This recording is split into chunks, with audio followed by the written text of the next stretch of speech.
Hey, ladies. Oh my goodness. We are back for another Transformational Thursday. I'm so excited. So, today I am bringing you part two of the last one that we did. And in the last one, we talked about figuring out your unique selling proposition and your I help statement. So, what that does is it helps you with your messaging, whether you are creating your website, whether you are, doing content on social media, wherever it is that you are talking to your ideal client, you have to know those things. Like, what is their tipping point? What's their zero state? What's their hero state? What's their tipping point? And how can you help them? Which is everything we went over in part one of this. So today, I want to help you take what you figured out in part one and show you how you can use that for your content specifically to help draw your clients to you instead of constantly feeling like you're creating all of this content, but no one is liking it. It doesn't seem like it's bringing you in any clients, which I know that's a struggle for a lot of us. So, the magnetic content is what it's called. And I want to help you reach the right people, not every person. So you kind of have to switch your mindset just a little when it comes to social media. We think that if we're getting likes and if it's getting shared, then it must be talking to the right people. And while it's great that it gets likes and that it gets shared and all the things, that doesn't necessarily mean that those are our people and that we're talking to the right people. They may just be like friends and family that are like, "Ooh, I love what you're doing," which is fantastic that they love what we're doing. But we need the people to see it that are actually ready to work with us and that are ready to hire an organizer and that, hopefully live in our area, of course, unless you do virtual or something online.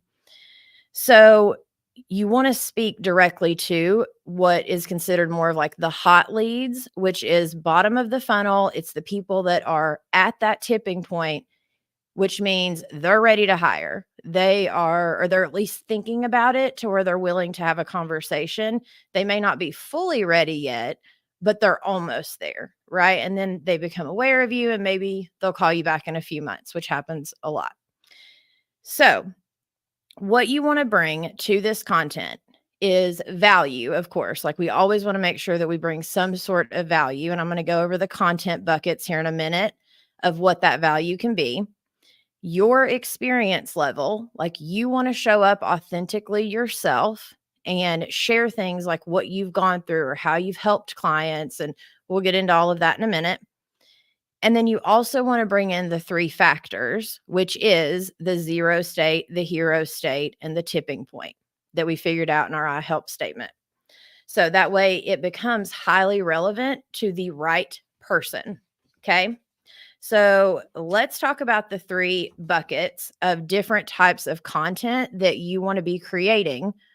That way it reaches the people and gives you ideas. Because I know for a lot of us, we love before and afters. Those are great. But there's other things that we can do as well. So, first off, you want to be able to share your story. And I wanted to bring this up because for a lot of us, especially when we are starting an organizing business, a lot of women that I have coached, it's been hard to even get them to take a photo of themselves for the first like homepage of their website. So I know it's hard to share ourselves and to open up authentically, but we are in such a personal service based industry that if we don't show people who we are and they don't trust us and get to know us, then they're never going to hire us because they want to feel like they can trust us as they should, because we might be helping them go through their panty drawer or, all sorts of unmentionables. They are opening up their home to us in a way that none of us open up our homes to anyone. So you want to make sure that you are sharing your story, what you have walked through, what you've learned, how you learned what you learned, right? Like you've got to open up and be authentic, because I was listening to Lisa Nichols over the past few days, and she had me in tears because she was talking about her dip method. And her dip method is where if you're doing like a short little video or a short little something, you want, or even a conversation, you want to start with who you are now. Like, I'm a professional organizer and a business coach and a decluttering specialist. But then you want to take them straight to, because this is where I came from. I didn't even know how to organize my home. I had so much clutter in my home that I had to learn how to declutter and organize things myself. And then opening up even more than that. So then it brings you back up to the other side of, that's why my mission is to help other women start their organizing businesses without feeling the overwhelm. Or for my organizing clients, that's why I want to help them declutter and organize in a way that is going to be sustainable and take that weight off of their shoulders, right? So when we open up who we are and we share our story more authentically, people can connect to us. They're somewhere on that journey of what we've been through, or they're going through something similar, maybe. And then that helps them connect with us. If you keep it very surface level all the time, of just, oh, I'm a professional organizer, then the clients end up thinking that we're perfect, that we have everything figured out, that we couldn't possibly understand what they're going through, because our home is immaculate and amazing and our kids are amazing. And I hear it all the time, like, oh, your home must be perfect. And I'm like, no, and then I'm able to open up. And the reason I was crying whenever I was listening to her speech on this is because I realized I'm really good at opening up with my one-on-one organizing clients when we're in their home. I'm really good at opening up at our group coaching sessions with my members, but I've not been so good about opening up for the podcast and here in the Facebook group. And it hit me, and I apologize to God, and I want to also apologize to you all that I haven't shared more of myself. It is hard whenever it's, I can't see you. And so it's hard for us to have a conversation back and forth. But my commitment to you is that I am going to start opening up a lot more and sharing a lot more of my heart, my journey, like getting real. So how what this looks like to truly run an organizing business, because that's my mission, that's my passion, is that to help you realize it's not all perfect, but it's amazing when we are able to help our clients and they are getting results. And you know you hear from a client that's like, oh my gosh, it's been a year and my closet's still organized, look at this, like, you change people's lives. So that's my promise to you, is that I am going to start opening up a lot more authentically. But back to our story, our content buckets about our story. So in the first content bucket, we have story. It can be our own story. It should be our own story. And it needs to be from the heart. And of course, you don't want to cross that line into the, like, there's a good boundary there, especially because it's for business. So just mentioning that. Um, and then the other story that you want to share is how you've helped others. So at first, when a lot of us haven't helped others, or we don't have those stories or those client testimonials, then that's where sharing more of ourselves and our own story comes in and helps people get to know us. It's just, if we've been doing this for a minute and we have the before and afters and the client testimonials, I think we forget a lot of times that our clients or our potential clients still want to hear from us and get to know us on a deeper level. So, it just helps people relate to you. Okay, the second content bucket is value. So anything that is going to show you as the expert, it's valuable content, right? So like FAQs, anything that's going to, give them good information. Tutorials are great. Tips and tricks. I know a lot of us have seen those, on Instagram and different places, of professional organizers. And there's a reason they show those things, is because it works and it brings in people watching. People love a good, tutorial of how to maybe even like file fold. Quick story. So I actually fold my like my bedding sets, right? Like the fitted sheet, all the sheets, and then the pillowcases. I put them all inside of one pillowcase. And then I kind of tuck that in to where it leaves this almost like envelope looking thing. And then you flip it over and it's just one pretty thing without the whole pile of all the different sheets. I just assumed everyone does that. And what I realized actually not too long ago is I was with a client. She was like, wait, what did you just do? Oh my goodness. So when you hear that from a client, like there's things that we do that we don't realize we could actually share as a tutorial for our people. If someone we're working with is like, oh my gosh, how did you do that? That's something that you could show online. And if you're, you know, if you hate showing your face or it's hard to figure out how to show your face, you're not comfortable yet, just show it with your hands. Like put your phone up to where it's down on like a table and you could even be talking them through while you're showing what you're doing with your hands. So yeah, we definitely want to do tutorials, tips and tricks, and then strategies. We have a lot of those as professional organizers. We just need to be more aware of when we're working with clients or what people are saying they really loved that we did. Any of those we could turn into valuable content for our people. And then the other content bucket that you want to make sure that you share is proof. Proof that you are the expert and that you know what you're doing.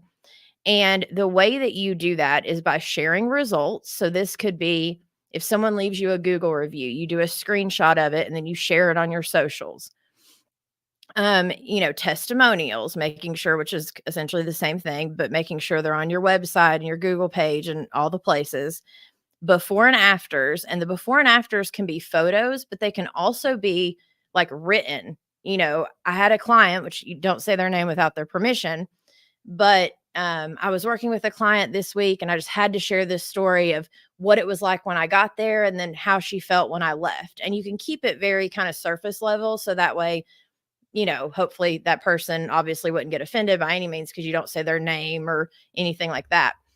But it just helps people know that the way the zero state that our person was at or their tipping point that they were at before we got there and then after we left, it's like proof of they were at the high point. They were at their hero state when we left them, right? So that's what we kind of want to show on our before and afters. And then the other thing that's proof, again, can be you sharing your own story or the story of a client and sharing how you've learned something or what you have walked through and being open and authentic, like I was talking about a minute ago. That's another way to show proof. I think a lot of us feel like as professional organizers that we have to seem perfect. And that if we tell that, like, hey, I just learned this thing last week, that it may take away the professionalness or they may not want to hire us because we may not look as professional when really it's the other way around. When we show that we have a growth mindset and that we are still learning ourselves, it helps them know that we're not going to judge them. We just want to be there to help them learn what we are also learning and that we're open to change and growth and all the things. So, pulling the keywords from your USP statement that we did last week and thinking about where your clients are and then where they want to be, their zero state and their hero state. And then we need to figure out what they are actually saying. So, this was the part that always kind of got me when I was listening to people and starting the podcast and different things. Is I'm like, well, how do I do market research and figure out what my people are saying? And it really is pretty simple, but I totally made it way harder than it had to be. Once you start working with clients, it's a lot easier because you can pay attention to those moments where they get excited or when you first show up and you're doing the consultation or even on the phone call and they're telling you how they feel or what's been going on for them. If you can write some of that stuff down, then it helps you when you're creating content to use the wording that is going to actually speak to the people that are just like them, which is our ideal client, our people that we want to help. And so that is a great way as you are working with people to figure out what they are actually saying. Now, if you've not worked with clients yet, or you're still at the, just getting started or the friends and family stage, then you can go into Facebook groups, right? And I know a lot of us get annoyed about Facebook groups, even though we're in one right now. But So if your ideal client, let's say, is a mom with multiple kids that's overwhelmed, well, and she's a stay-at-home mom, okay? If you join a stay-at-home mom group, there's a few things that you can do there. Instead of just going in and being like, "Hey ladies, I'm a professional organizer. If you live in the such and such area, I can help you. Here's my business information." Like that feels very stale. So, first off, you can go in and you can give valuable content, which I know people tell us to do all the time. You don't have to do it a bunch, but if you see someone struggling with like a pantry or a whatever, or you could even go in and be like, "Hey, ladies, I actually wanted to let you know I'm a professional organizer. So, if any of you all have questions about how to organize something, I would be more than happy to answer your questions. Just wanted to let you know I am so admirable that you are a stay-at-home mom. I love that you are staying at home with your children. I admire you, or, and then whatever else. You can also go into those groups to figure out the language that they're using. And you can also go in those groups to share the struggles and the things that you're going through. It doesn't have to be a sales post. It can literally be a, "Hey, I'm having a really hard day today" post. And here's why. In my business, I'm getting it started and it's so hard. And I've learned how to do these other things. So then all of a sudden they're like, "Oh, they're thinking of you as a, person that's struggling, and then they want to help you instead of it being you selling to them, right? And then they get to know you." So that's just some ways that I wanted to make sure to bring up because I know I always had a hard time being like, "What do I say when I go in the Facebook groups? I have no idea what to say." And then it's also just, again, about paying attention to what they are saying that they're struggling with, that if that's your ideal client. If your ideal client's a business owner, join a business Facebook group and see kind of the wording that they're saying, or maybe some of the things they're struggling with, or maybe even put a post out and be like, "Hey, I'm a professional organizer. I'm doing some market research. What are you struggling with in your business or in your home or, whatever?" Worst they can do is say, "Oh, you can't post that in this group." And then you say, "Oh, my bad." you know? But if it's more of just asking a question, most of the time people will answer you and they're very helpful. So, okay. And then we've pulled the keywords out of our USP statement. We've went and gotten the wording of the way that our clients talk, our ideal clients talk. And then if we remember, I want you to go back to, because here's the other thing that you need to think about when you're creating content is your why. When you know your why, the how becomes so much easier. And I'm actually getting ready to put out a podcast episode this week about she was sharing we were talking about mindsets and these mindsets in particular, we were talking about the inner dialogue we have with ourselves. And the reason that matters is because when we know our why and our mission become more than the doubts we're having about ourselves, it makes figuring out the thing a lot easier because we're on a mission to help our ideal clients. So it matters that you know your why of why you want to help these particular individuals. And normally it's because they are you. They're who you used to be. They are on the journey that you've already walked in some way, shape, or form. And so when you think of the "I help blank who" go from zero state to hero state so that they can what? That what can they do? When you think of why did it matter to you when you were there? So for me, for instance, I, and I know I talked about this last week, but it mattered to me because I was broken. I was desperate. I was ready to quit and give up. And I just needed some help. I needed the clutter gone so that I could feel normal again. Right. And so that's why decluttering works for me. That's why when I talk about it, there's a passion there because it's my why. I'm on a mission to help other women take that weight off and that stress off. So, real quick, I want to end with a quick like formula idea of something that you could use for a piece of content.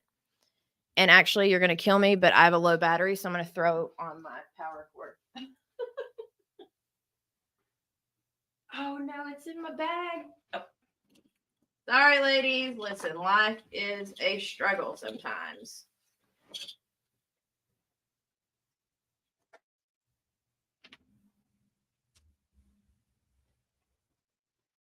Sorry, can't believe I did not charge my computer before I did this, but that's okay. It's life. It's business ownership.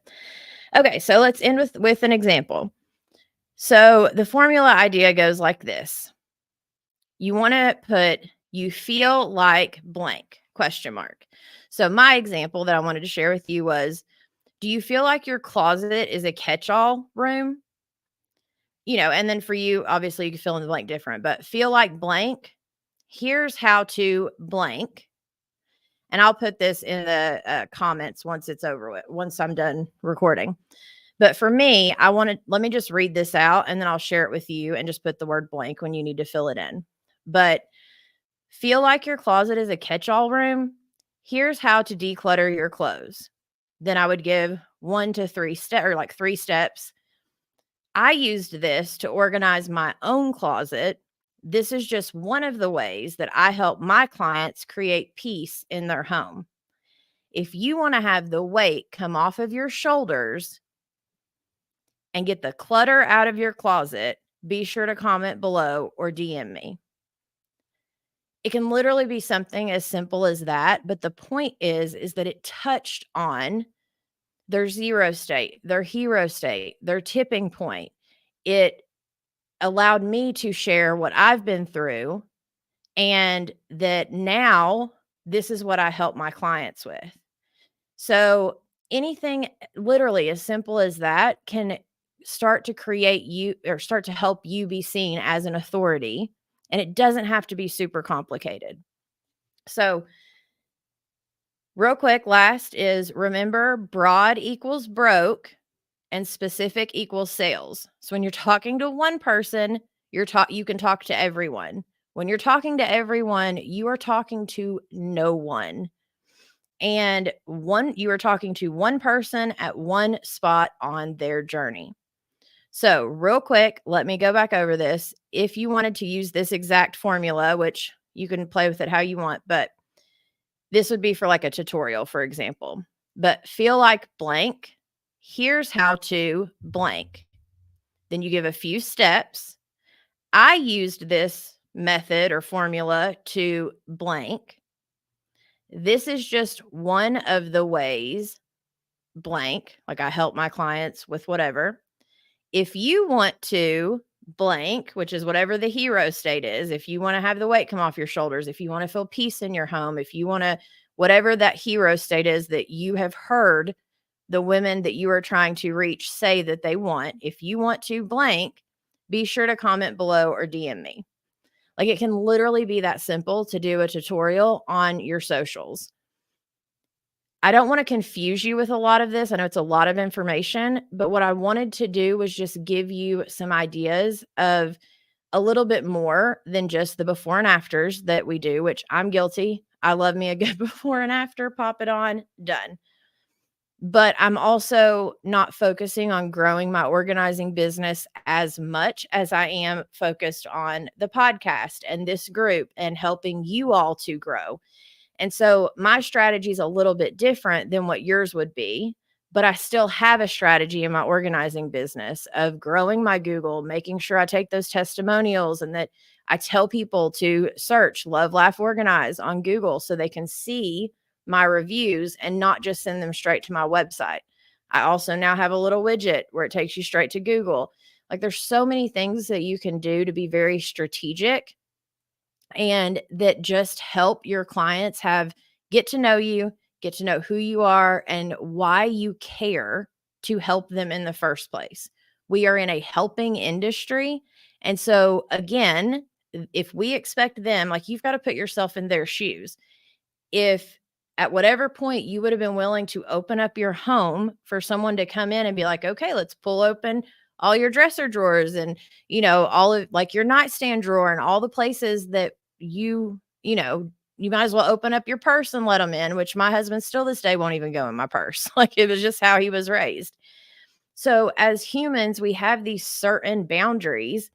And we wouldn't do it with like a construction worker, even if they were female, right? And so there's this whole other side of what we do as professional organizers, which is that we are going to be digging through your stuff with you. You may not have looked in that box in 10 years. And while I'm there, we are going to open it up together and see what's in there. So they have to know you. They have to know that you have empathy for them, that you have been through some things and that you made it through. So now you're turning around to help them get through it as well. And it literally comes down to that.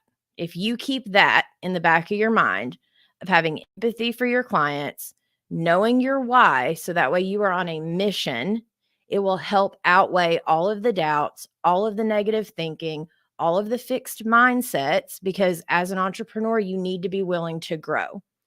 So make sure to go listen to the podcast episode when it comes out, probably this weekend or Monday. I'm still editing. I'm a one woman show over here for the most part, except for a few people helping here or there. But anyways, so I hope you all enjoyed this. I hope that this helped you. And I would love to hear from you if you're watching the replay, post replay in here. If you have any questions, put them in the comments and I will definitely respond to them. Also, I literally am, I've got the slides ready. I'm getting ready to be recording the course and sending that out. So I promise you all, I've been working so hard on it and I'm down to maybe like 2 to 3 weeks max before it's fully ready to go. The workbook, the everything. So if you've been wanting to get on that wait list, go in the description below.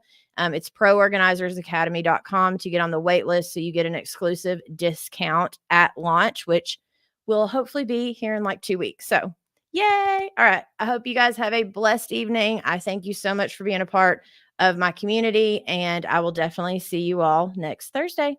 Bye.